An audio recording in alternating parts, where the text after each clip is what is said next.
قرب قرية بدرس في الضفة الغربية المحتلة قتل الشاب الفلسطيني بنيران إسرائيلية.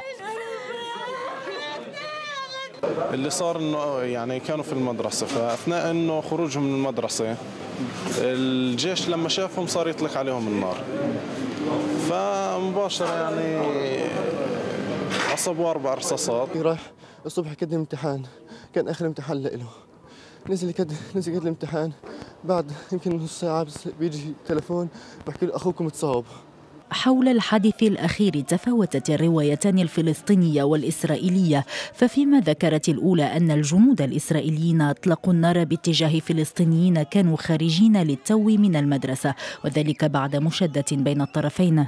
أكد جيش الاحتلال أن الفتية اقتربوا من السياج الأمني وألحقوا ضررا به بينما كانوا يحاولون التسلل إلى داخل إسرائيل، لكن إسرائيل لم تؤكد ما قاله الأطباء الذين قاموا بفحص الجثة في مستشفى رام الله بخصوص الرصاصات 3 التي تلقاها الشاب من الخلف. الأولى اخترقت الجهة اليسرى من الظهر وخرجت من صدر الضحية، بينما دخلت الرصاصة الثانية من الرأس وخرجت من جبينه، إضافة إلى رصاصة ثالثة أصابت قدمه اليسرى.